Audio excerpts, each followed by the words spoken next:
Hello my dear friends, कैसे हैं आप सब लोग। आशा है सभी लोग अच्छे होंगे, स्वस्थ होंगे, मस्त होंगे, एकदम बिंदास होंगे और अच्छे से अपनी तैयारी कर रहे होंगे। कल हम लोगों ने पढ़ा था प्रॉपर सबसेट पढ़ा था। कल हम लोगों ने प्रॉपर सबसेट पढ़ा था और क्या पढ़ा था, सबसेट पढ़ा था, पावर सेट पढ़ा था, जॉइंट सेट पढ़ा था, डिसजॉइंट सेट पढ़ा था, डिफरेंस ऑफ सेट्स पढ़ा था, सिमेट्रिक डिफरेंस ऑफ सेट्स पढ़ा था। चलिए आज नया टॉपिक शुरू करते हैं, यूनिवर्सल सेट। यूनिवर्सल सेट क्या पढ़ेंगे, यूनिवर्सल सेट क्या होता है। यूनिवर्सल सेट इसको हिंदी में कहते हैं समष्टीय समुच्चय। क्या कहते हैं, समष्टीय समुच्चय, यूनिवर्सल सेट की डेफिनेशन पहले देख लीजिए। The set containing all the elements of a family is called universal set. The set containing all the elements of a family is called universal set. चलिए हिंदी में इसको समझते हैं। एग्जाम्पल देख लीजिए, पहले एग्जाम्पल देखेंगे तो आपकी समझ में आ जाएगा। परिभाषा परीक्षा में नहीं पूछी जाती, एग्जाम में डेफिनेशन का कोई रोल नहीं होता है। तो मान लीजिए कोई सेट U बराबर आपको दिया गया है 1 2 3 4 5 6 7 8 9 10 11 12 13 14 15, कहीं मान लो 13 तक दिया गया, ठीक। अब इससे छोटे छोटे सेट बनाए गए, जैसे A = 1 2 3 4 5 कोई सेट दिया है, और B = दिया है कोई सेट दिया है, मान लो 2 4 8 9 10, या C = कोई सेट दिया है 6 9 10 11, कोई भी सेट मान लो D दिया है 1 5 9 11 13, इस तरीके से। तो क्या होता है, जब कोई एक सेट ऐसा हो जो इन सभी सेट्स के एलिमेंट रखता हो, माने the set containing all the elements of a family, एक ही परिवार के कई ऐसे सेट होते हैं, ऐसे समुच्चय होते हैं जिनके सभी अवयव किसी एक ही सेट में, एक ही समुच्चय में मिल जाते हैं, तो उस सेट को यूनिवर्सल सेट कहा जाता है, उसको समष्टीय समुच्चय कहते हैं। बात समझ में आ गई होगी। जैसे एक सेट A है, एक सेट हमारे पास B है, एक C है और एक D है, इन चारों सेट्स के सारे एलिमेंट्स आपको इस सेट में मिलेंगे। तो the set containing all the elements of a family is called universal set, माने एक ऐसा सेट जिसमें कई सारे सेट्स के सारे एलिमेंट्स समाहित हों, सभी उसमें रखे हों, तो ऐसे सेट को हम यूनिवर्सल सेट कहते हैं। चलिए आगे बढ़ते हैं, अगला टॉपिक बताते हैं। यूनिवर्सल सेट आपको समझ में आ गया होगा। अच्छा, आप देखते हैं अगला टॉपिक है complement of a set. Complement of a set. Complement of set क्या होता है, सेट का कॉम्प्लीमेंट किसे कहते हैं, इसको हिंदी में कहते हैं पूरक समुच्चय। क्या कहते हैं, पूरक समुच्चय। कॉम्प्लीमेंट ऑफ ए सेट माने पूरक, किसी समुच्चय का पूरक समुच्चय। क्या होता है समझ लीजिए, इसको हम डिनोट करते हैं, it is denoted by A dash. मान लीजिए कोई एक सेट A है और उसका हमें कॉम्प्लीमेंट निकालना है, उस सेट का कॉम्प्लीमेंट निकालना है, तो उसको इस A डैश या अथवा A की पावर C इससे प्रदर्शित करते हैं। ध्यान रखना, आप लोग दिमाग में बैठा लीजिए कि A डैश और A की पावर C एक ही चीज़ होता है, इसी को हम कॉम्प्लीमेंट कहते हैं। मान लीजिए कोई सेट दिया गया U बराबर सेट दिया गया क्या 4 5 6 7 8 9 10 11 12 13 14 15 16। मान लीजिए ये कोई एक सेट दिया गया और एज इक्वल टू दिया गया है 1 2 3 4 5, ठीक। और बी इज इक्वल टू दिया गया कोई सेट 9 10 11 12 ये। अब आपसे कहा गया आपको ए डैश निकालना है, माने कॉम्प्लीमेंट ऑफ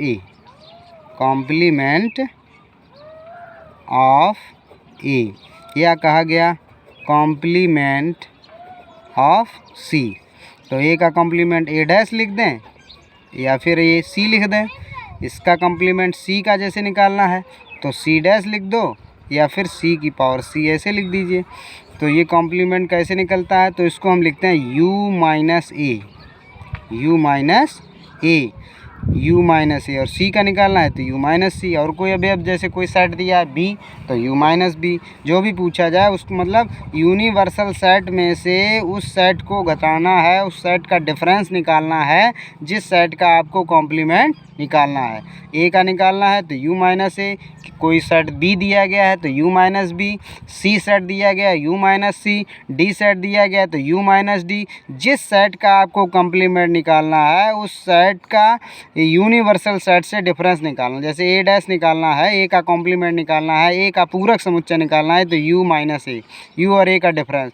तो u माइनस ए कैसे निकालेंगे, u के वो सभी अवयव जो a में नहीं है, तो a में जो अवयव u के वो अवयव जो a में नहीं है।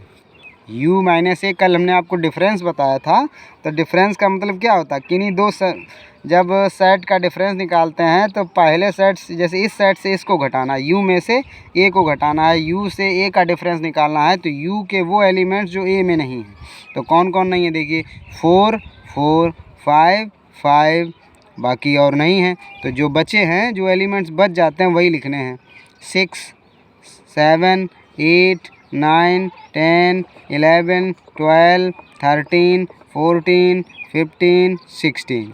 सी का कॉम्प्लीमेंट निकालना है तो 9 10 11 12, ये अभी अब इसमें मिल रहे हैं 9 10 11 12। तो 9 10 11 को छोड़ के ये इसमें मिल रहे हैं तो इनको छोड़ दो। अब वो अवयव लिखने हैं यू के वो अवयव जो बी में नहीं है, यहाँ बी लिख लीजिए, सॉरी यहाँ क्या निकालना है बी। तो बी डैश या बी कॉम्प्लीमेंट बी की पावर सी लिखते हैं। तो u माइनस बी करना है, u से b को घटाना है तो u के वो अवयव जो b में नहीं है, तो ये और ये तो मिल रहे हैं u के ये अवयव b में, तो जो बचे हैं वो आप लिख दीजिए 4 5 6 7 8 13 14 15 16। बस ये हो गया, समझ में आ गया। जैसे कोई कॉम्प्लीमेंट आपको निकालना है, मान लो डी का कॉम्प्लीमेंट निकालना है और डी इज इक्वल टू दिया गया है 4 5 6 7 8 9 10 11 12। एक बार फिर से समझ लीजिए, u इज इक्वल टू 4 5 6 7 8 9 10 11 12 13 14 15 16 है और d इज इक्वल टू 4 5 6 7 8 9 10 11 12 है। अब हमें निकालना है d का कॉम्प्लीमेंट, माने डी डैश लिख सकते हैं या d की पावर c लिख सकते हैं। तो क्या करना है, u माइनस डी करना है, u माइनस डी करना है। u में से d का डिफरेंस, u और d का डिफरेंस निकालना है। तो u के वो एलिमेंट्स जो d में नहीं हैं, तो 4 है, 5 है, 6 है, 7 है, 8 है, 9 है, 10 है, 11 है, 12 है। कौन कौन नहीं है, 13 14 15 16। हिंदी में बोलें तो 13 14 15 16, 13 14 15 16, 13 14 ये नहीं है, तो यही आपका डी का कॉम्प्लीमेंट हो गया। आशा है आप सभी को समझ में आ गया होगा। चलिए आगे बढ़ते हैं, अब ऑपरेशन ऑफ सेट्स पढ़ेंगे। क्या पढ़ेंगे, ऑपरेशन ऑफ सेट्स। ऑपरेशन क्या होता है, सेट का ऑपरेशन। चलिए देखते हैं, ऑपरेशन ऑफ सेट्स। ऑपरेशन क्या होता है, जैसे प्लस करना है, ऐड, ये ऑपरेशन है। माइनस करना है, ये ऑपरेशन है।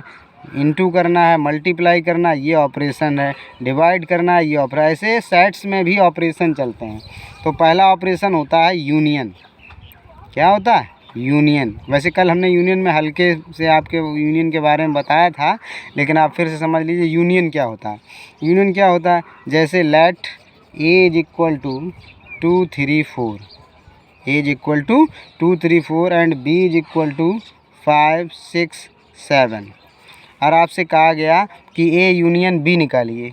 क्या निकालिए, ए यूनियन बी। मान लो हमें निकालना है ए यूनियन बी। तो ये यूनियन ऑपरेशन ये होता है कि जिन सेट्स का यूनियन करना होता है, चाहे 2 सेट हों या 2 से अधिक हों, A B C D E जितने भी सेट्स आपको दिए हैं, उन सभी सेट्स के जितने एलिमेंट्स हैं उनको इकट्ठा करके कर्ली ब्रैकेट में एक साथ लिखना। जैसे 2 3 4 5 6 7। अब ये आपको देखना है कि कोई एलिमेंट इसमें भी है, इस सेट में भी है, या 2 से अधिक सेट है, सब में है, तो उसको सिर्फ एक बार लिखना है, बार बार नहीं लिखना है। एक एलिमेंट्स को एक बार लिखना है। तो सारे एलिमेंट्स को एक एक बार लिख के एक कर्ली ब्रैकेट के अंदर, मझले कोष्ठक के अंदर एक साथ करके लिख दीजिए यूनियन। यूनियन को हिंदी में कहते हैं संघ समुच्चय। क्या कहते हैं, संघ समुच्चय। यूनियन माने होता है संघ, एक साथ करना। जितने भी सेट्स का यूनियन निकालना होता है, चाहे दो, कम से कम 2 सेट्स होंगे तभी यूनियन पूछा जाएगा, एक अकेले सेट का यूनियन नहीं होता है। तो 2 या 2 से अधिक जितने भी सेट्स दिए जाएँ उनका यूनियन निकालना है, तो उन सभी सेट्स के सारे एलिमेंट्स को एक एक बार, जैसे कोई एलिमेंट्स मान लीजिए, यहाँ दूसरा एक एग्जाम्पल हम दे रहे हैं आपको। जैसे लिखा ए इज इक्वल टू 1 2 3 4 और बी इज इक्वल टू दिया है 5 6 7 और सी इज इक्वल टू दिया है 1 2 3 4 8 9 10 11, मान लो ये दिया है। अब हमें निकालना है A union B union C, इन तीनों सेट्स का यूनियन करना है। तो सब के एलिमेंट्स आपको लिखने हैं 1 2 3 4 5 6 7 8 9 10 11। ठीक है, ये हो गया यूनियन। अब जैसे एक यहाँ पर भी 1 है और यहाँ पर भी 1 है, तो 1 पुनरावृत्ति नहीं करनी है, बार बार एक अवयव को एक से अधिक बार नहीं लिखना है। यहाँ भी दिया, यहाँ भी दिया, तो आप एक बार लिख दीजिए, बहुत है। 2 है, 2 बार 2, एक बार 2 लिख दिया, 3 3 4 4। अगर रिपीटेशन ऑफ एलिमेंट्स का यूनियन में कोई रोल नहीं होता, ये आपको याद रखना है। आशा है आप सभी लोग अच्छे से समझ गए होंगे यूनियन के बाद। अब यूनियन हम बताते हैं आपको वेन डायग्राम से। चलिए देखिए, यूनियन बाय वेन डायग्राम। जैसे वेन डायग्राम, वेन डायग्राम से आपको यूनियन कैसे करना है, ठीक है। तो जैसे कोई एक, ये मान लो ए है सेट, और एक सेट ये मान लो बी है। अब इसका यूनियन करना है, तो यूनियन का मतलब सबका संघ समुच्चय यूनियन करना एक साथ। तो यहाँ से ये सब जितना भी पार्ट्स है, ये सब आता है आपका ए यूनियन बी में, ए यूनियन बी में। समझ गए बात, ये हो गया यूनियन बी। चलिए अब दूसरा आपको पढ़ना है ऑपरेशन इंटरसेक्शन। इंटरसेक्शन, इसको हिंदी में कहते हैं प्रतिच्छेदन समुच्चय, प्रतिच्छेदी समुच्चय, ठीक है। चलिए देखते हैं इंटरसेक्शन क्या होता है। इंटरसेक्शन क्या होता है, let a is equal to, मान लो आपको दिया 1 2 3 और बी इज इक्वल टू दिया है 3 4 5 6, ठीक। अब हमें निकालना है ए इंटरसेक्शन बी। तो ए इंटरसेक्शन बी का सिंबल ये होता है, यूनियन का सिंबल आपको हमने बताया ये होता है, ये यूनियन का सिंबल है, ये यूनियन का, और ये इसका उल्टा कर दें तो उसको कहते हैं इंटरसेक्शन। समझ गए होंगे। चलिए इंटरसेक्शन करना, इंटरसेक्शन का मतलब ये होता है दिए गए 2 या 2 से अधिक सेट्स के वो एलिमेंट जो सब में कॉमन हो। जैसे इसमें क्या क्या, एक 1 इसमें है पर इसमें नहीं, 2 इसमें है पर इसमें नहीं, ये देखिए 3 इसमें भी है 3 इसमें भी है। तो जो एलिमेंट्स 2 या 2 से अधिक जिन सेट्स का हम इंटरसेक्शन निकाल रहे हैं, इंटरसेक्शन जिन जिन समुच्चयों का आपको प्रतिच्छेदन समुच्चय निकालना है, जिन सेट्स का आपको इंटरसेक्शन निकालना है, वो एलिमेंट्स उन सभी सेट्स में होने चाहिए कॉमन। तो ये कॉमन एलिमेंट्स इन दोनों में क्या है, 3 है केवल, और कोई कॉमन नहीं है। तो इंटरसेक्शन बी हो गया 3।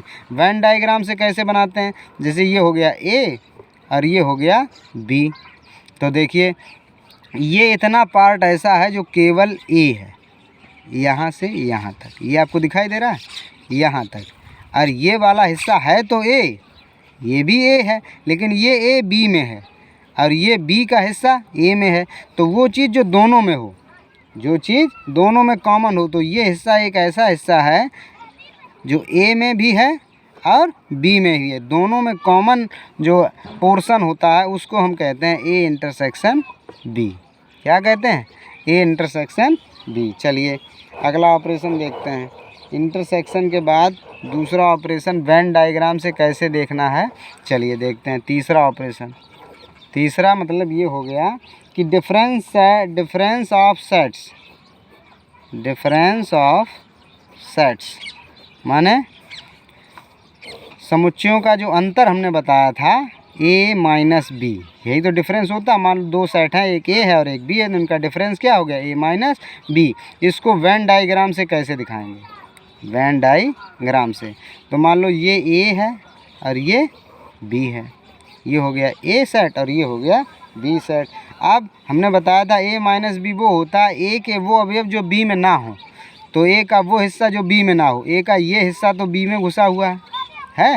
अब ये हिस्सा, ये इतना दिखाई दे रहा है आपको, अच्छे से देखिए भैया, समझ लीजिए। वो a का वो पोर्शन जो b में ना हो, तो इतना पोर्शन केवल है, इतना ये पोर्शन जो है ये है जो b में नहीं है, तो यही हो गया हमारा a माइनस बी। या जैसे b माइनस ए करना है, b माइनस ए करना है तो ये a हो गया और ये b। अब b का वो हिस्सा जो a में नहीं है, b के वो अवयव जो a में नहीं है, तो ये केवल b में जो हों, ये हो गया हमारा b माइनस ए। उम्मीद है आप समझ रहे होंगे, b माइनस ए।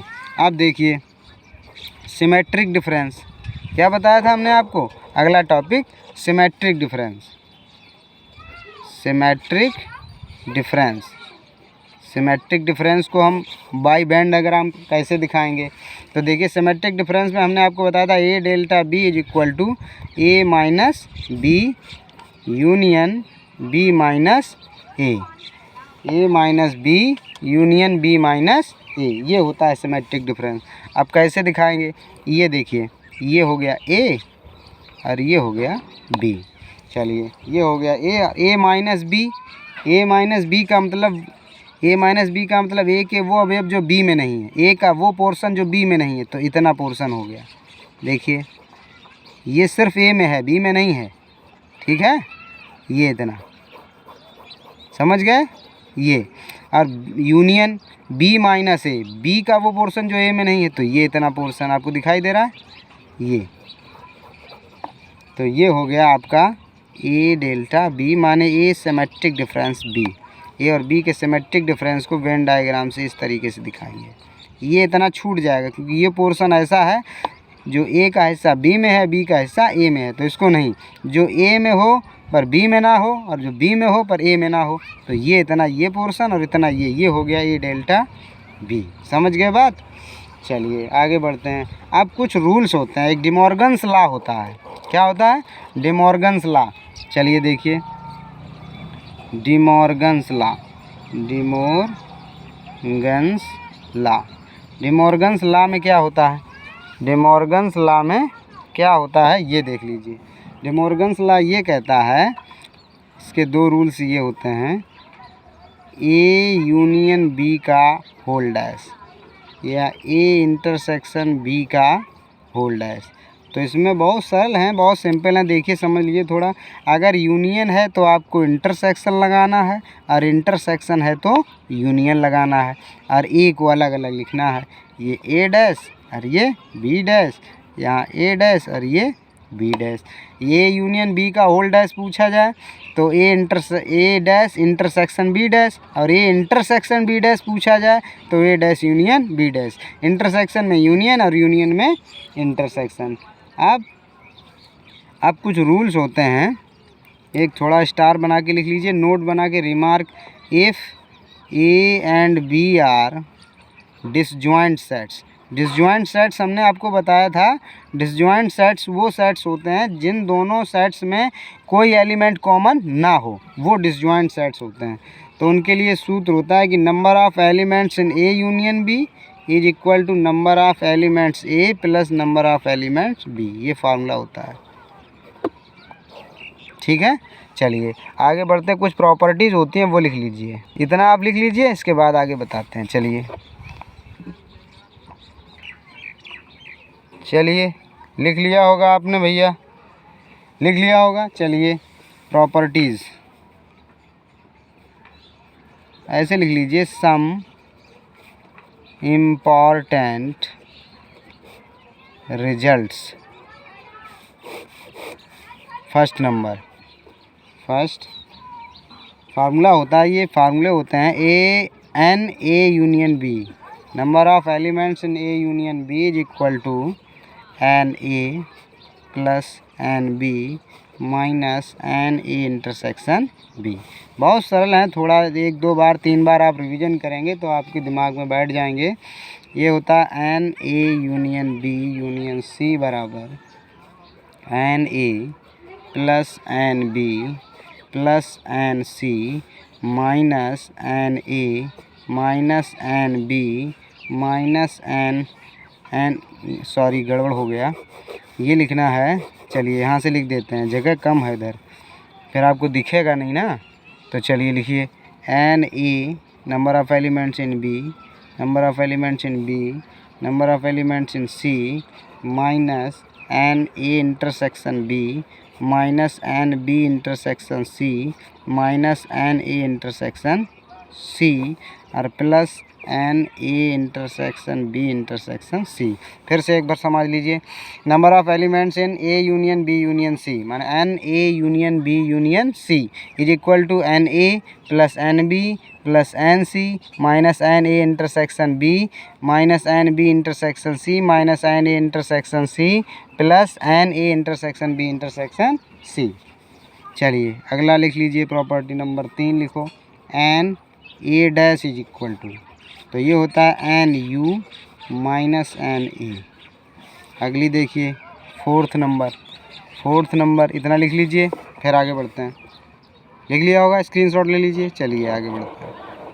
फोर्थ नंबर, कौन सा नंबर? फोर्थ नंबर में लिखिए n A intersection B dash, n A intersection B dash equal to n A minus n A intersection B. अगला नंबर, फिफ्थ नंबर है n A dash union B dash equal to n you minus n A intersection B. अगला number लिख लीजिए n ए dash intersection B dash, तो n you minus n A union B. ठीक है। चलिए एक बार फिर से एक साथ सब प्रॉपर्टीज़ देख लीजिए। यहाँ से एन ए यूनियन बी बराबर n A plus n B minus n A intersection B, n A union B union C बराबर एन ए plus n B plus n सी माइनस एन ए intersection B, n B intersection सी minus n ए intersection C और plus n ए intersection B intersection C. N ए dash बराबर n you minus n A intersection B dash बराबर n A minus n A intersection B, n A dash union B dash बराबर n you minus n A intersection B और n A dash intersection B dash is equal to n you minus n A union B. ये आपकी सारी properties हो गई, ये आपकी सारी प्रॉपर्टीज़ हो गई, आपने समझ ली होंगी। और आज से सेट थ्योरी का जितना भी कॉन्सेप्ट है हमने एक एक आपको बता दिया, कुछ भी छोड़ा नहीं है। एग्ज़ाम पॉइंट ऑफ व्यू से जो भी इम्पोर्टेंट था, जितना भी था, वो सब हमने आपको एक एक करके बता दिया। और हमें आशा है कि इतना अगर आपने तैयार कर लिया तो कोई भी चीज़ आपकी एग्ज़ाम में आपसे एक भी ऐसा क्वेश्चन नहीं होगा जो आपसे बनेगा नहीं, आपसे छूट जाएगा, गारंटी है ये मेरी। बस आप मेहनत करते रहिए, बस आपको मेहनत करनी है। हमें पूरी हमने पूरी मेहनत से आपको बता दिया, जो भी एग्ज़ाम पॉइंट ऑफ व्यू से जो भी इम्पोर्टेंट था, एग्ज़ाम की दृष्टि से जो भी इम्पोर्टेंट था वो सब कुछ हमने बता दिया, एक भी टॉपिक नहीं छोड़ा है। और आशा है आपको अच्छे से समझ में आ गया होगा। और नहीं आया, कुछ चीज़ रह गई है तो घबराने की ज़रूरत नहीं, परेशान होने की ज़रूरत नहीं, हम आपके साथ हैं। हमारा MK सर मैथ्स परिवार आपके साथ है। आप मेहनत करते रहिए। बस एक चीज़ आपको, जैसे आपने एक बार वीडियो देखा, आपको कोई चीज़ समझ में नहीं आई तो आप उसको दोबारा देखिए, तिबारा देखिए, और हमें पूरी उम्मीद है कि आपको समझ में आ जाएगा। बस आप मेहनत करिए, मेहनत करनी पड़ेगी, मेहनत तो करनी पड़ेगी भैया, बिना मेहनत के कुछ भी संभव नहीं है। महाभारत और रामायण और वेदों में लिखा है कि कर्म प्रधान विश्व रचि राखा, जो जस करे सो फल चाखा। जितना आप मेहनत करेंगे, बोया पेड़ बबूल का तो आम कहाँ से होए। आप मेहनत कभी किसी की व्यर्थ नहीं जाती, ये गारंटी है। मेहनत करेंगे तो उसका फल मिलेगा। और हम ईश्वर से यही प्रार्थना करते हैं, अल्लाह से बस यही खुदा से दुआ करते हैं कि मौला, जितने भी लोग हमारे साथ मिल के तैयारी कर रहे हैं, हमारे परिवार से जुड़े हुए हैं, अब की बार सबका सिलेक्शन हो जाए। बस आप अपना कर्म करते रहिए, मेहनत करिए, इतनी मेहनत करिए, झोंक दीजिए पूरी ताकत। कहते हैं कि जो हवाओं से होड़ लेते हैं वो हवाओं का रुख मोड़ देते हैं, और जिन्हें चाह मंजिल की होती है वो दीवारों को तोड़ देते हैं। बात समझ में आई? तो सबसे ज़रूरी चीज़ है मेहनत। हम आपको कितना भी अच्छा पढ़ा दें, कितने भी अच्छे तरीके से बता दें, सब व्यर्थ है यदि आप सेल्फ स्टडी नहीं करते हैं। आप एक चीज़ को 2 बार 3 बार 4 बार इनका रिवीजन करते रहिए। और इस सेट थ्योरी के कंप्लीट होने के बाद इससे एग्ज़ाम पॉइंट ऑफ व्यू से क्वेश्चन कैसे पूछे जाते हैं, अन्य एग्ज़ाम्स में जो क्वेश्चन पूछे गए हैं वो नेक्स्ट डे अगले वीडियो में हम लेकर आएँगे, क्योंकि समय हो गया है। चलिए कल फिर मिलते हैं नए क्वेश्चंस, नए टॉपिक्स, नए वीडियो के साथ, नए क्वेश्चंस के साथ। तब तक के लिए नमस्कार, जय हिंद, वंदे मातरम।